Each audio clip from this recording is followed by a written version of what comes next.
Actually, we don't want women to bow at our feet. We want to empower young people to be creative and free. So that, but you know, groupies are cool too. Well, as we say, okay, this is the Road Dog Show, and we're here with Dave from Gwar, and you're of course you're known as Odious. Odorous. Gotta get the pronunciation right there, okay, Road Dog. I speak 3-4 different languages, so I'm trying to remember things. Just not English. Yeah, English is my worst. Really? What other languages do you speak anyway? I speak a little German, I speak a little bit Japanese, I speak some Hebrew. Still trying to figure out English. Yeah, English is confusing enough for me. I'll just stick with the one. I tried to learn German once, it didn't work out too good. But I can see Deutsch, nine. I could get about as far as meinen oh, come on, you've done a few shows. Schwanzer Exploderin mit Kumensaft. Oh, yes, and what was her name? It was like my swollen penis exploded with cum juice. Yeah. That's about all I can manage. Did you get that there, my darlings? Oh, they're going to edit that part out, are they? That's right. We can edit everything. This is for kids. This is for university. No, this is, well, see, these are adults. These kids, we have 2 shows. These kids are adults. We have 2 shows. We have you figure that part out, okay? Let's just get on with it, all right? I'm going to get on with it. Jesus. So, okay, since 1988, yourself, you've been struggling away. 80. Do you have to just? Why don't you just say you're old? The first thing. No, you're old. You're about as old as I am. You're 46. Very good. One more. I'm very close to 47. 47. I'm 44. Almost there. So we know. We're coming from the same hood. We are. So, okay, so since the first album from Hello. Right, 1988. Right, you got 16 albums. An eternity ago, right. And right now to Beyond Hell. To my homework here. Very good. And then, of course, what the worst album that you guys did was... well, that's a matter of opinion, don't you think? No, in your opinion. Your opinion. In my opinion, yeah, probably. We Kill Everything? Yeah, definitely. That was the worst. And you found yourself... But even the worst Gwar record is far superior to most other bands' best attempts. So, that's all, Have you ever had this great urge to come out with a song like Beth with Kiss? No, we never wanted to write insipid pop music. No? Yeah, and every time we tried, it didn't come out right. We never wrote... Every time we tried to write pop music, it just came out bad, So yeah. We're best at loud, awful, nasty sounding shit. Well, that's fun. That's the fun stuff. That's the stuff that just, kid that makes their parents... God damn, he sure as hell did. See, I can tell you working with the university because he did his homework. Yes. Yeah, well, we're not all this homework. Jesus. And we got even more stuff. Information came in on you guys too. Boy. So we got lots of stuff. I want to know. I feel who like the heck I'm being investigated. To. You are. Yes. Yes. The FBI, CIA, RCMP up here. You're on. Right. Royal Canadian Mounted Police. Did you see my horse outside? You got your horse like it's saddled to the bus. I heard. You know it. Take me for a little. You should see it go 80 miles an hour. Oh, sorry, 50 kilometers. So when you shoot somebody from a horse, is that a hoof by? Yes. Okay. Or a gallop by, or something. Tail by, A hoof by shooting. Okay. Hey. Okay. So back on track here. Right. Okay.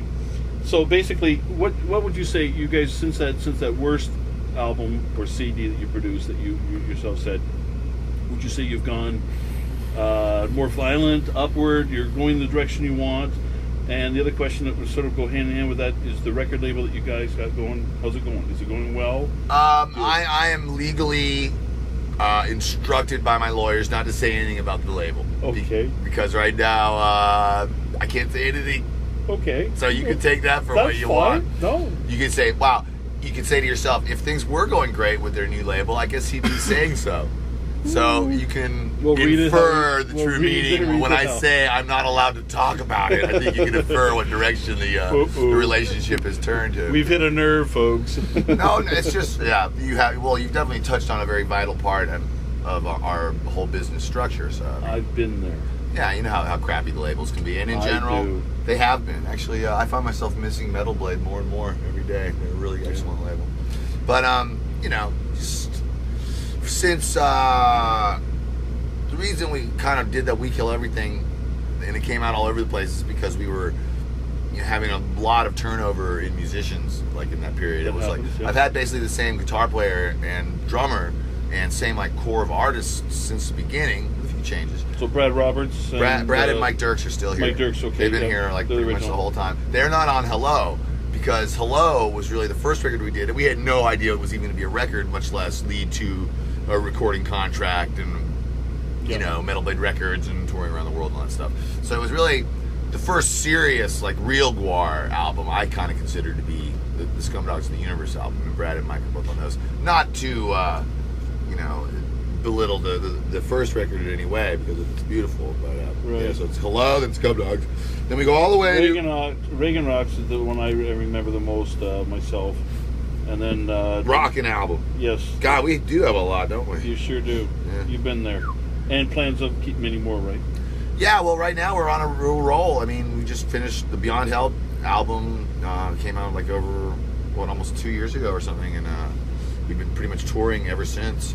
And finally we're wrapping it up here in the last 5 gigs.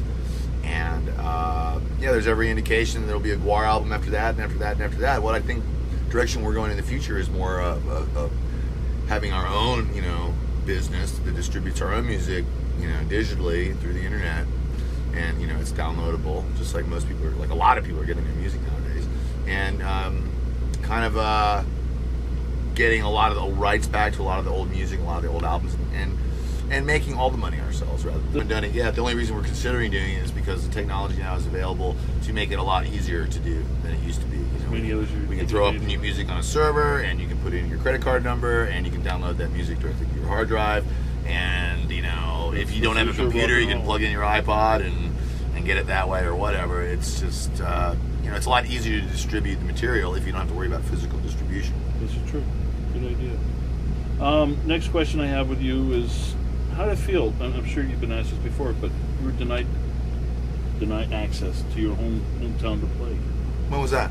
Oh, geez. You were banned in Richmond. Right. We were actually Richmond, Virginia. No. It wasn't. Oh, yeah, that was weird. Okay, it's kind of like the Kinks story. The Kinks been denied access to, like, they could never play in America when the Kinks from Britain, yet they were accepted in Canada and many other places. You guys weren't even accepted in your own hometown, kind of thing. So what's with that story? Well, it was just to be expected. Richmond is a really conservative, messed up town, and right wing extreme. Extreme. It's right in the middle of the Bible Belt, as they call it in America, and you know, and it's a messed up, weird town anyway. It's like filled with crack ghettos and very violent people that are all completely drugged out of their minds, and you know, Virginia is a commonwealth, which means a lot of our laws date back to like the 1700s. Ye fart and ye go to prison. Exactly, you know, ye shall not have butt sex and stuff like that. And it's like, the reason they don't change the laws is because it's almost like the laws are like historical markers, and in order to change history, it's got to be for something really important. Even if the law is completely irrelevant, it doesn't work anymore. And so, you know, there's that element in Richmond, but also there's like this real underground kind of, we hate that. And that's what Gwar kind of derived its strength from. We didn't really expect to be completely shunned by our hometown for so long. We didn't play in Richmond for probably about a good 5-6 years. But finally we were like, you know, let's just kind of sneak a show in here at a club or whatever and see what happens. And, you know, and there was never an official ban. It was more like ABC, you know, Alcoholic Beverage Control, was cracking down on clubs, trying to get as much fine money out of them as possible, and they were just using bands as an excuse to do that. Anytime any weird rap act or Gwar or Marilyn Manson or whatever, you know, would come around, they'd use that as an excuse to crack down. Censorship. Yeah, to crack down on the clubs, and it's like they would never actually censor you during the show or anything, but you know, afterwards, or it's just like basically people were afraid to book Gwar because they thought the cops were going to show up and trash their club. If Lenny Bruce could only see what's going on in the entertainment world today, you know, he'd want his money back. Or at least his needle full of heroin. Shoot up some more. Another drug casualty. Yeah. Kids, don't go that direction. Just eat pills. Herbs, natural. And if all else fails, you can be like the politicians around the world and drink yourself to death on scotch, and you know. But they don't do drugs. No, the only difference between a drug abuser and a drug addict is the drug abuser is using illegal drugs and the drug addict is using prescribed drugs. My doctor prescribed me the greatest it's like, come on, the other day. it's so hypocritical. You can get thrown in jail for having, you know, whatever, a bag of dope, whether it's pot or whether you're into something a little more, a little harder. But, you know, if you're like a rich suburban housewife or a Wall Street business executive, you can be gobbling Adderalls and Xanax and Percocets. And just be as wasted as you want to be. Mm-hmm. And I know. Careful now, this is our Christmas show. Well, you know, we can talk about drug abuse. You know, it's all up to the individual. And my favorite rule has always been everything in moderation, even moderation. Everything in moderation. Even moderation. Even you got to blow it out every now and then. Okay. Every now and then. Just don't. You know, it was like crack cocaine. He wasn't a criminal. He wasn't a criminal. Here's my view on crack cocaine. Hey, it's great, but I wouldn't want to make a habit of it, right? No, well, I wouldn't know, but I've had my other habits. I've had my own habits. It's great. You guys got to do the Jerry Springer show. Joan Rivers. Oh, Joan Rivers. I got to see that show, and yeah, I was more impressed with you guys. That was really one of the most bizarre experiences of my life, and just the whole Joan Rivers experience, and then meeting Engelbert Humperdinck backstage. That was even more insane. Was it? Come on through, demon. Check this out. Put the camera on him. This is one of our Gwar slaves. Oh my god! Oh, he's an extremely sick individual. All right, the bus is filling up with large men. All right, we're fine now. It's okay. It's all good. The party's going on here.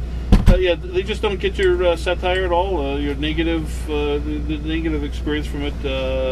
They don't seem to understand it, or don't get you. Or I think Springer kind of got it. I think Springer was really cool. He came out and researched us. He came to a show and went backstage and checked out like the props and stuff. He hung out like basically all. He even introduced. On that Jerry Springer episode, you'll see footage of him introducing actual live Gwar show, and people are hucking lighters at him and quarters, you know, and he knocks his glasses off at one point. He's like, God, I can't believe this bullshit. But he did it anyway. Then we fed him to the World Maggot, and he was really into it. Springer is a pretty with it guy. Yeah. I was very impressed with him. He used to write speeches for Kennedy. He's been a mayor. He's been all over the place. He's been all over. Been a mayor. No, he's Cincinnati. Mayor of Cincinnati, and he was busted. Cincinnati, right. Busted. Well, he lives in Chicago, but he was busted out of Cincinnati for writing a bad check to an underage prostitute, and he's still bounced back from that. I mean, America's land of second opportunities. I'll tell you. But he kind of got it, and when he did his final thought, you could tell that Gwar was part of his final thought, and he kind of gave us the thumbs up. We came off smelling like a rose on that show. Everyone else was so stupid. Joan didn't get you. Joan didn't get it. Joan's mouth was actually working, and no sound was coming out. At one point, I handed her the severed hand. I was like, let's give her a big hand, you know, because I handed her the severed hand. She was just like, nah. Finally, she goes, I'm gonna make a lamp out of it. You know, if Joan gets one more facelift, she's gonna have a beard. You know. I can't believe how good she looks for. Oh, that for was what, bad. 87, 90? Honestly, I can't tell who's older, her or her daughter. Yeah. You know, it's like there's Joan Rivers with her daughter. It's like, which one's which? Oh, incredible. So, okay, usually I wrap up this whole crazy event by best event from the past. Oh, there's been so many wonderful things that Gwar's got to do. What stands out the most with the you? greatest thing about being in Gwar is, or any band, I think, is you get to travel. You get to go all over the place and actually get paid. At first, it was a bare minimum of money, but you know, we got to the point where we actually made a bare medium of money. The media's helped, of course, the negative and right, positive. Well, yeah, but you know, Gwar's never been like a big super phenomenon success story either. We're not platinum artists. We're not even gold artists. But you're we're right certainly there. not You're rich. just sort of underneath there. You're good entertainment. But we're not starving artists either. We're right there in the middle somewhere. We're the hardest working rock and roll band in showbiz, that's for sure. But the best part about Gwar's traveling, and I'll always remember a show we did in Berlin in like 1991 maybe, or it was right. We'd actually played there before the wall was down, and then we went back and it was gone.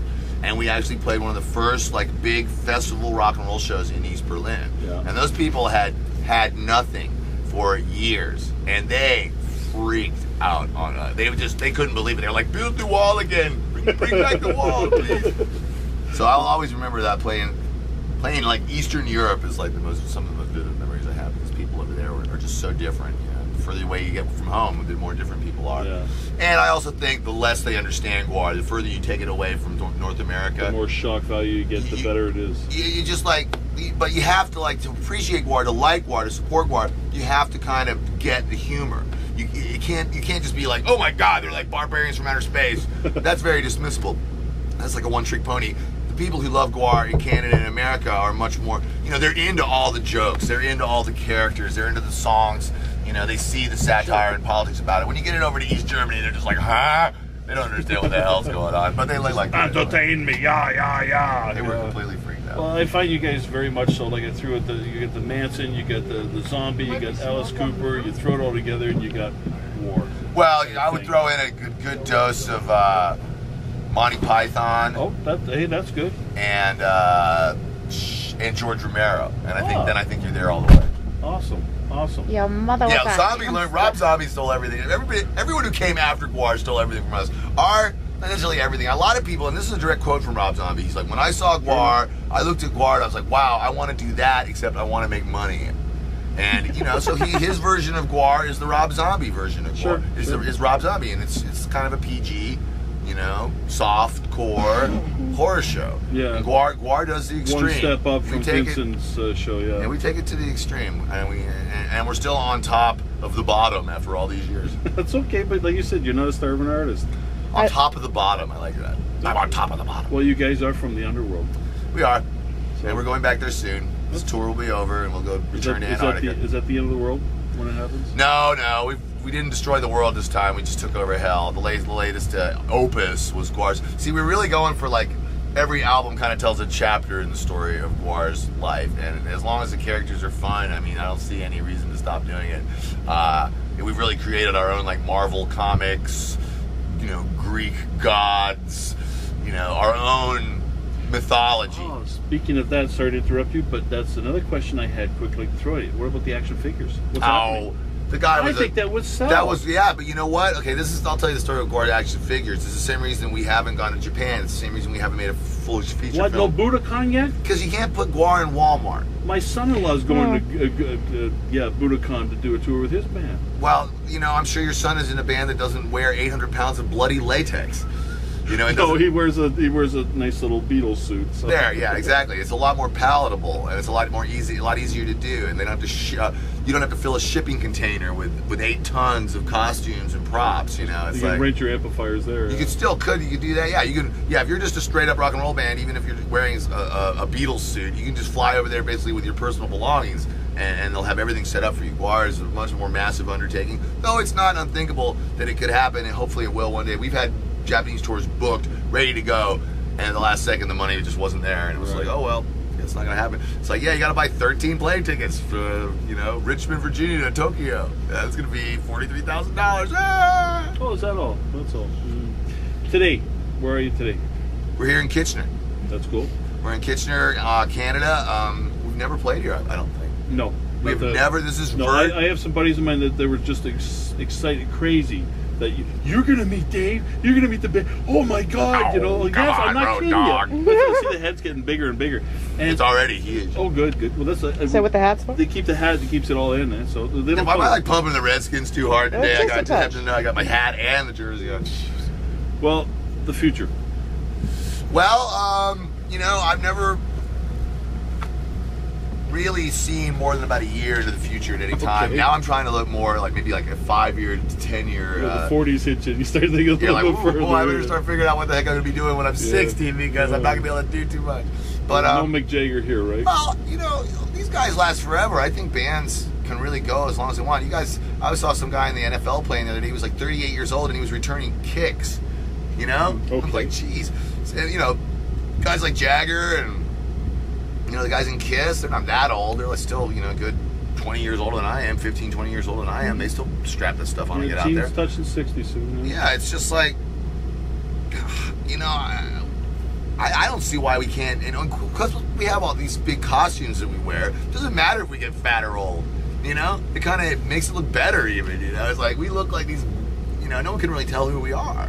So it's like, I don't have to worry about how I look or whether I'm aging gracefully or anything. It's not like a sex appeal kind of thing that Gwar is banking on. It's and as long as we have all the cool artists that want to help us continue to do this, So I don't know. The future, it's going to be more art and more music for me. Hopefully, it'll continue to be Gwar. If not, it'll be something else. Cool. Well, once a musician, I always said, old roadies never die. We just fall asleep on Marshalls. So yeah, I'll fall asleep in one day. Is there a limit? Is there a line that you won't cross on stage? Yeah, sure. There's things that probably we would consider to be such bad taste that even Gwar would do them. But I have yet to really find it. Okay.